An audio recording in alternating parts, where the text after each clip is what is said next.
How'd the guys come back today? I was so impressed with how they came back today. I've been saying it about 3 or 4 weeks in a row, but not only would say our best Monday ever by far, it's probably our best overall practice of the year. So I told the guys after practice says a lot about who they are to respond that way. Scott, Sean Price stole my thunder because I was going to ask you how much of a concern is it to you, the mental aspect of it now after guys are 0-6 and kind of having a loss like they did? Yeah, you know, I was worried about it on Sunday and this morning before they got here, and I was shocked at how for the last 3 weeks, sometimes I wish people could see inside the walls and see how good the culture is right now and how much it's turned and how much better it is and how much the guys are banding together. The one concern I have, as great as it was today, it was our best practice ever. The one concern I have is I don't want the guys to get used to losing and be okay with it. And I know the vast majority of our team isn't, but I don't want them to get comfortable with it either. So that's the one concern I have, but that's far outweighed by how the guys came back to work today with an attitude and a smile on their face and went to work. Scott, more guys you see on film that are making winning plays, even if the results overall haven't been made? Oh, there's a bunch of guys. The challenge last week was make the 1 or 2 plays you haven't ever made before that are going to put us over the top, and there was a bunch of those plays. You know, I watch offense more than defense, but Adrian did some good things. JD keeps stepping up. Divine's running like a champ. Maurice is starting to become what we know he's going to be. Stanley fights every game. Jack Stoll's getting better. The other 2 tight ends are getting better. Jaime gets better every week. Farniok's playing his butt off. Bo Wilson coming in has given us a spark. The other 2 linemen have improved every week. So offensively, we left a lot on the table. If you look at that game, we left a lot on the table with stuff that was there that we didn't take advantage of, and a little mistake here and there, and that's been kind of consistent. But it's getting better, and there's a lot of guys making plays. We came up one play short. I wanted to follow up on what you said about making sure that you guys don't get used to losing and be okay with it. Is that something that, as a coach, you can see happening with your guys, or is that something that you don't have a clue if they become used to it? Well, human nature. The one thing I told them this morning, we have a team meeting every Monday morning, and I told them I'm so glad I'm their coach that I hope they can recognize how much improvement they've made and how far they've come, not just on the field, but everywhere. But the one question I had is that you get in a situation like that where you're up 10 with 4 minutes or up 7 with a minute whatever left and 99 yards to go, or even up 7 at the beginning of the game. And at that point, you have to finish it. You have to play right then to end it right then. And when you get up 14 with 4 minutes left, or 7 or 10 or 14, 7, we preach play with the desire to excel and no fear of failure. And I didn't ask anybody to answer, but kind of wanted them to think about at that point, were you thinking about, I'm going to go finish this, or were you kind of in the back of your mind thinking, oh no, here we go again? I'm sure there were some guys like that. And even if it wasn't the majority of what they were thinking, it was probably in the back of their head, and naturally so. They haven't won in a while.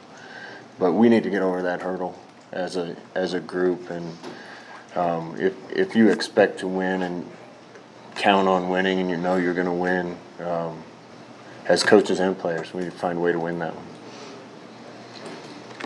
Scott, Minnesota played Ohio State pretty tough. What sticks out to you about them from what you've seen? I've watched their defense. I haven't had a chance to look at offense yet. Defense plays really hard. They fly around to the ball. They run and hit. Very similar to the team we just played. Not schematically, but similar to Wisconsin from that standpoint. These guys, it's funny, I didn't know much about this league, but on our half, there's not a ton of difference between the teams that we've seen in our half so far. They're all good teams, and they're all games we can win if we play really well, and teams that'll beat us if we don't play well. What else have you learned about the league since you've returned with it? It's just been 4 games. I know it's not a lot, but what do you think marks this league thus far in your tenure? I think that the level of the league, top to bottom. Some of the other leagues I've been in, there's some really good teams, and then there's some games where you can play less than your best and win. Certainly haven't seen all the teams in this league, but I haven't seen one like that yet. So you need to be at your best week in, week out when you're playing a 9-game schedule in this league, and anybody can beat you. You need to be a cut above to think that you're going to win the majority or all those. And we haven't faced everybody yet, but I've been impressed with the depth of this league.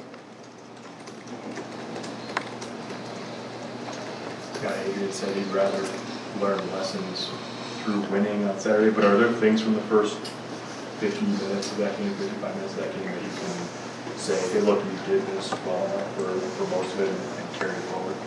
Yeah, it's funny how the story writes itself based on, in that case, the last 4 minutes or 1 minute and whatever. Because we make one more play and the story is how Nebraska looks different. Did we turn the corner? Instead, the story is epic collapse and worst record ever,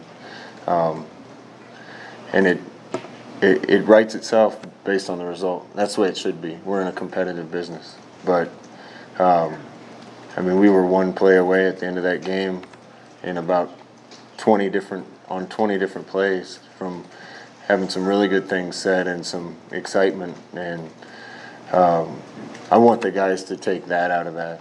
And we certainly have played well enough several times to win games. Haven't caught a lot of breaks, and it just hasn't happened, but it will. We make it your 0-5 going into that game, and it kind of felt like a home game for you guys. Just the way the fans have kept with us, I guess. Well, I learned a long time ago when I was here not to pay any attention to what's outside. What's outside is outside noise to the people in this building. All we can do is put our head down and keep getting better. And that's what we've done, and that's what we'll continue to do. What I will say is I haven't come across a fan personally that has said anything negative. Those fans up there in Chicago were incredible. They were supportive before the game. They were supportive at encouraging after the game. That's what Nebraska fans are all about. And I said it, I think, on the radio show afterwards. I can't tell you how appreciative I am of those people that are behind us. I hope a lot of those people see the progress we're making. We had a lot of work to do in the progress we're making, but it isn't where we want to be right now, but just wait and see. After you looked at the film, would you guys have played Nagel differently now that you know what you know, and how much damage he did to you guys on Saturday? No, he's a good player. He beat us. Northwestern beat us, but he had a lot to do with it. I went back and watched the entire defensive game on my own, and then with Coach Shenander again. I think we had him doubled on 25-ish snaps in that game. What's crazy about that game is that up until I think 4 minutes gone in the fourth quarter, our defense had given up 7 points. And after that, the bottom fell out. And we got to be able to finish that. But we were in zone coverage, we were in blitzes, we were in man. We doubled him a bunch. We doubled him and lost leverage, and he made a couple plays when we had 2 guys on him. So I don't think it was what we were in on defense. It's just playing it better, and that's on us as coaches and the kids to make sure that they're using the techniques that we've taught them. That's really what happened. Watching it, pressing when you're not supposed to press, and him beating you at the line and having the wrong leverage. We got lined up wrong once on a 4th and 10. Little things like that, and that kid was good enough to take advantage of it. Scott, how much input do you have during the game with the defense, or do you just leave it there? I'm over on their side of the headset some when I think I need to be, but as a play caller on offense, most of the time that our defense is on the field, I'm talking to the guys on offense about what we want to get to in the next series. Even that last series, I was over there some. If Coach Shenander needs anything from me, you want to come after him here, you want to play off here, he comes and asks me, or asks me on the headset if I'm over. But even on that last drive, I had to be prepared to get us in the best place that I could for overtime. So that's the way we've done it. It's worked. It will work again. As a head coach, I can't be the head coach and manage the game, calling offense, and be involved in defense. That I won't get any sleep. That's just too much, and there's not a coach in the country that does that. I have really good assistants. They've done the job before. They're doing a good job. They're going to get it right. You just got the big sack total in week 1 against Colorado, and it hasn't quite maybe looked like that since. What do you need to get to a quarterback better on that side? We need guys to be better at pass rushing. We need to hit blitzes a little crisper. There's a few technique things and that aren't quite there, and that's what watching the game with Coach Shenander that I saw more than anything. We didn't have. I said to Sam that we didn't have a lot of busts Saturday, and I do apologize to you because at the end of the game it looked a little like we were tired. I don't think that's a conditioning thing. I think it's maybe a little bit of a lack of depth thing. A couple of our linebackers played 85 snaps in that game. I don't think they were gassed, but they didn't quite look as quick as they did in the first quarter. Some of the technique isn't where we want it. We're not breaking on enough balls in zone coverage. We're not down in a good stance to when the quarterback throws one way to drive on it and get 3 hats to the ball. Maybe our pass rushing technique. And honestly, I don't want to sound like an excuse. That's kind of first year stuff that you don't get to dial in the basics and the techniques quite as much as you're in a hurry to get everything in. And we're improving big time on offense with our techniques and with some of the basics as we go through it. So is the defense. But some of that stuff's just not quite there. And when the margin's that much, being in exactly the right spot with the exactly right technique makes a difference. And we're going to go back to some of those fundamentals as much as we can afford to as we're trying to get game plans into week by week adjustment for other teams. Scott, being 0-6, you guys need to get 6 wins to get more eligible. With that carrot, really difficult to get probably at this point. Is just winning a game kind of the thing right now for your guys, or that the long-term goal for this season, with that being way out there? I guess kind of how do they kind of approach this second half? I don't know about the team for sure because I can't look into their minds, but winning a game that's the carrot for me right now. It needs to happen. I said at the beginning of the season, I got asked 100 times, what's a good result this year? What's a good record? How many games do you want to win? And my answer then was the same as it is now. We got to get better day by day. We had a lot to fix, a lot to do, a lot to install. There's no doubt, watching the last 3 weeks, how much better we've gotten. Really, since that Michigan game, it's really improved day by day and week by week. And it breaks my heart for these guys that it hasn't led to a slash in the win column yet. So we're not going to ever look forward to what bowl game or a bowl game. If we take care of day by day, then I've said it before the season, I'll say it now, we'll end up in good place in the not very distant future. But we can't change that thinking right now. We can't change that message to the players right now. And they're responding. Today's the best practice we've had since I've been at the university.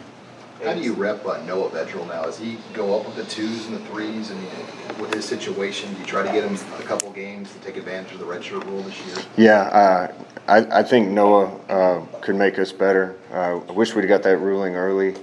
On top of everything else, he's the most familiar with our scheme of anybody on campus. We're definitely not going to burn a year with him if we can help it. So, in fact, we're not. But he's good enough to be on the field for us. So if there's opportunities to get him in for 4 games, I'd love to see that happen for him. Just to get an explanation on why that took 5 games in to get that decision. Yeah, I got an explanation, and it wasn't the NCAA's fault. I'd rather not comment on it farther than that. This is a small thing, but on that false start in the overtime, Adrian called for the ball, It didn't come? Was it supposed to come, or were you guys trying to draw them off? No, the ball was supposed to come, and I didn't know it, and I don't know if it's true or not. Adrian said the music was still playing, and I don't know if that had anything to do with it or not. That's not supposed to happen. Right. Again, I don't even know if that's the case or not. We've had a couple of those at the wrong times this year. We had one in the Colorado game on our last drive where we just didn't snap the ball. Our quarterbacks have to be louder, our centers have to be locked in, and we can't make mistakes like that, particularly late. You know, that's 3rd and 1. We probably got 2 downs to get a half a yard, back it up and get 5 again and have a down to get half a yard, and then we had our first bad snap in a couple weeks. So just, you know, I feel bad for the guys because those things just seem to keep happening to us, particularly at the wrong time. But hey, when the chips are down and when the game's on the line, we need to be at our best, and we haven't exactly done that yet. Have you been tempted at all to change your plan with Breon Dixon? And is he in line to maybe take advantage of some or all the 4 games down the stretch here? Yeah, you know, there's a couple positions where we're getting really thin. Inside linebacker's one of them. Outside, we're still pretty healthy. The minute Ferg gets back to 100%. But it's all hands on deck, and if somebody has four games to play, we're going to do our best to use the personnel as well as we can. 1 or 2 more, please. So what do you know about PJ Fleck and just kind of his background as a coach and what he's done at Minnesota now since he's been there? I don't know a lot about PJ other than running into him at the coaches' events for the Big Ten, and I know he did a great job where he was before, and judging by what I see on tape, he's doing a really good job where he is. Scott, defensively, what can you point to maybe that's been what part of that unit has shown the most improvement here midway through the season? You know, the lack of busts in the game points to guys being dialed in better to what they're supposed to be doing. Now, we still had some things that just make you scratch your head. You know, we gave up too many yards, but I'm spitballing and guessing because I don't know the exact stats, but I bet you 200 of those yards were on 8 plays where we just weren't lined up right, didn't play the technique right, gave up a leverage that we weren't supposed to give up, things like that. And